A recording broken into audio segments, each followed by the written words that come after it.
ಸಂಘ ಬೆಂಗಳೂರವರ ಒಂದು ಸಂಯುಕ್ತಾಶ್ರಯದಲ್ಲಿ ನಡೀತಕ್ಕಂಥ ಕಲಬುರಗಿ ಜಿಲ್ಲಾ ಮಟ್ಟದ ಸಮಾವೇಶ, ಪತ್ರಕರ್ತರ ಈ ಒಂದು ಬೃಹತ್ ಸಮಾವೇಶ ಹಾಗೂ ಅನೇಕ ಕಾರ್ಯಕ್ರಮಗಳ ಅರ್ಥಪೂರ್ಣ ಈ ಒಂದು ಸಮಾರಂಭದ ದಿವ್ಯ ಸಾನ್ನಿಧ್ಯ ವಹಿಸಿಕೊಂಡಂಥ ಪರಮ ಪೂಜ್ಯ ಈಶ್ವರದ್ದ ಮಳೇಂದ್ರ ಮಹಾಸ್ವಾಮೀಜಿಯವರ ಚರಣಗಳಿಗೆ ನಮನ ಸಲ್ಲಿಸಿ, ಅದೇ ರೀತಿ ಈ ಕಾರ್ಯಕ್ರಮದಲ್ಲಿ ಇನ್ನೊಬ್ಬರು ಹಿರಿಯರು ಅನೇಕ ಮಠಾಧೀಶರುಗಳಾಗಿ ಅನೇಕ ಕಾರ್ಯಕ್ರಮಗಳನ್ನು ಮಾಡಿದಂಥ ಪರಮ ಪೂಜ್ಯ ನಮ್ಮ ಮುರುಘರಾಜೇಂದ್ರ ಮಹಾಸ್ವಾಮೀಜಿಯವರ ಚರಣಕಮಲಗಳಿಗೆ ನಮನಗಳನ್ನು ಸಲ್ಲಿಸಿ, ದೇಶಕ್ಕೆ ಒಂದು ಮಾದರಿಯ ದಕ್ಷ ಆಡಳಿತಾಧಿಕಾರಿಯಾಗಿ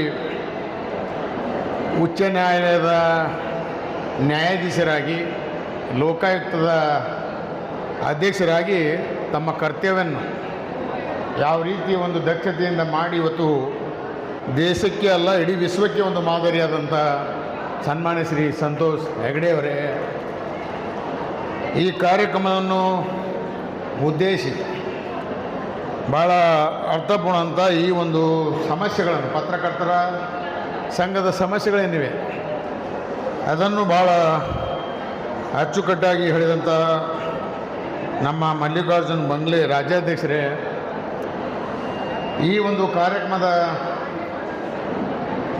ಅಧ್ಯಕ್ಷರಾದ ಜಿಲ್ಲಾ ಅಧ್ಯಕ್ಷರಾದಂಥ ಮಲ್ಲಿಕಾರ್ಜುನ್ ಪಗಡೆಯವರೇ, ಈ ಕಾರ್ಯಕ್ರಮ ಭಾಳ ಯಶಸ್ವಿ ಆಗಬೇಕಾದ್ರೆ ಸ್ಥಳೀಯರ ಜವಾಬ್ದಾರಿ ತಗೋಬೇಕಾಗ್ತದೆ.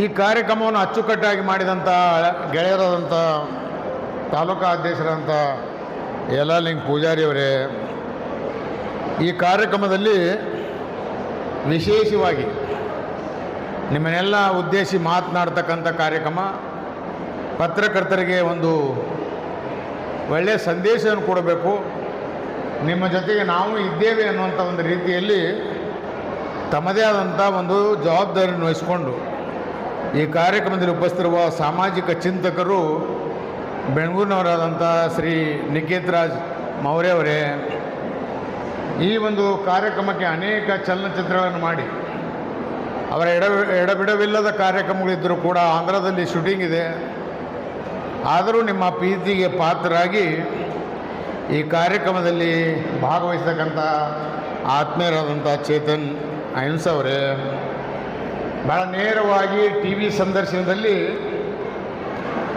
ಯಾರೇ ಅಂಥ ರಾಜಕಾರಣಿಗಳಿರಲಿ ನೇರವಾದ ಪ್ರಶ್ನೆಗಳನ್ನು ಹಾಕೋದ್ರ ಮುಖಾಂತರ ಅವರಿಂದ ಸತ್ಯವನ್ನು ಬಿಡಿಸ್ಕೊಳ್ತಕ್ಕಂಥ ಒಂದು ಕೆಲಸ ಆದರೆ ಅವ್ರಿಗೆ ಮುಜುಗರ ಕೂಡ ಕೊಡ್ತಕ್ಕಂಥ ನಮ್ಮ ಆತ್ಮೀಯ ಸಹೋದರಿ ರಾಧಾಗೌಡ ಹಿರೇಗೌಡರೇ ಸಮಯದ ಅಭಾವ ಕಾರಣ ನಮ್ಮ ಜಿಲ್ಲೆಯ ಎಲ್ಲ ಆಹ್ವಾನಿತ ಅಧಿಕಾರಿ ಮಿತ್ರರೇ, ಈ ಕಾರ್ಯಕ್ರಮದಲ್ಲಿ ಸನ್ಮಾನಿತಗೊಳ್ತಕ್ಕಂಥ ಎಲ್ಲ ಆಧಾರಮಯ ಗಣ್ಯ ವ್ಯಕ್ತಿಗಳೇ, ತಾಲೂಕಿನ ಗಣ್ಯ ವ್ಯಕ್ತಿಗಳೇ ಹಾಗೂ ಈ ಸಮಾರಂಭದಲ್ಲಿ ಉಪಸ್ಥಿತಿರುವ ಎಲ್ಲ ನಮ್ಮ ಆತ್ಮೀಯ ಸಹೋದರ ಸಹೋದರಿ ಮತ್ತು ಸುದ್ದಿ ಮಾಧ್ಯಮದ ಮಿತ್ರರು, ಮಾತನಾಡ್ತಕ್ಕಂಥ ಸಂದರ್ಭದಲ್ಲಿ ಮಲ್ಲಿಕಾರ್ಜುನ ಪಗಡೆಯವರು ತಮ್ಮ ಭಾವನೆಯನ್ನು ವ್ಯಕ್ತಪಡಿಸಿದ್ದಾರೆ. ಸರ್ಕಾರಗಳು ಬರ್ತವೆ, ನಮ್ಮ ಸಮಸ್ಯೆಗಳು ಇಡ್ತೇವೆ, ಕೇಳ್ತಾರೆ, ಆದರೆ ಯಾರೂ ಕೂಡ ಸ್ಪಂದಿಸಿಲ್ಲ. ಭಾಳ ಒಂದು ನೋವಿನಿಂದ ಕೆಲವೊಂದು ಮಾತುಗಳನ್ನು ಆಡಿದ್ದಾರೆ.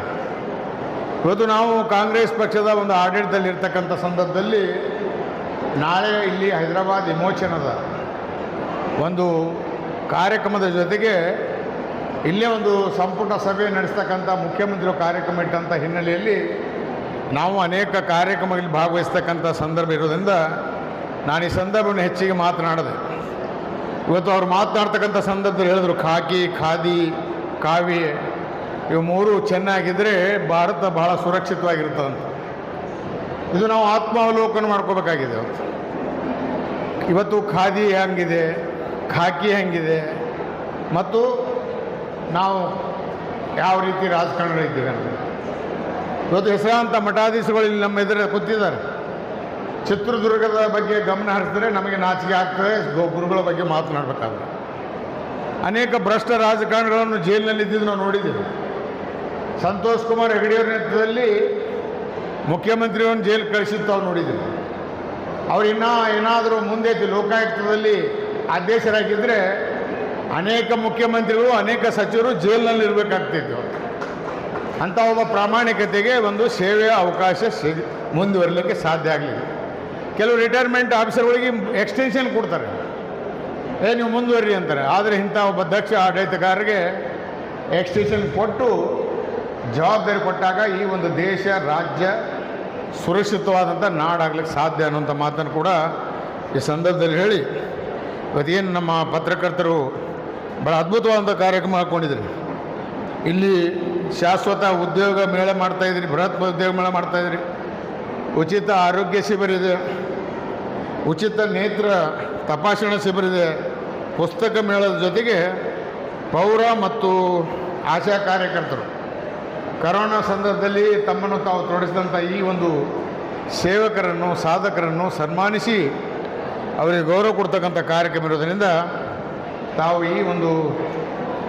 ಈ ವೇದಿಕೆ ಮುಖಾಂತರ ಏನು ಒಂದು ರೆಸಲ್ಯೂಷನ್ ಪಾಸ್ ಮಾಡ್ತೀರಿ, ಈ ಬೃಹತ್ ಸಮಾವೇಶದ ಮುಖಾಂತರ ಏನು ನಿಮ್ಮ ಅನಿಸಿಕೆಗಳು ನಮ್ಮ ಸರ್ಕಾರ ಗಮನಕ್ಕೆ ತರಬೇಕಾಗಿದೆ, ಅದಕ್ಕೆ ಪ್ರಾಮಾಣಿಕ ಪ್ರಯತ್ನ ಮಾಡಿ ನಿಮ್ಮ ಸಮಸ್ಯೆ ಜೊತೆಗೆ ನಾವು ಕೂಡ ನಿಮ್ಮ ಜೊತೆಗೆ ಇರ್ತೇವೆ, ನಿಮ್ಮ ಧ್ವನಿಯಾಗಿ ನಾವು ಸರ್ಕಾರ ಗಮನಕ್ಕೆ ಕೊಡ್ತೇವೆ ಅನ್ನೋಂಥ ಮಾತನ್ನು ಕೂಡ ಈ ಸಂದರ್ಭದಲ್ಲಿ ಹೇಳಿ, ನನಗೆ ಇನ್ನೂ ಕಾರ್ಯಕ್ರಮಗಳಿಗೆ ಹೋಗಬೇಕಾದ್ರಿಂದ ಪೂಜ್ಯರ ಅನುಮತಿ, ಸಂತೋಷ್ ಹೆಗಡೆಯವರ ಅನುಮತಿ, ವೇದಿಕೆ ಮೇರ್ತಕ್ಕ ಎಲ್ಲ ಮುಖಂಡರ ಅನುಮತಿ ತಗೊಂಡು ನಾನು ಹೋಗ್ತಾ ಇದ್ದೇನೆ.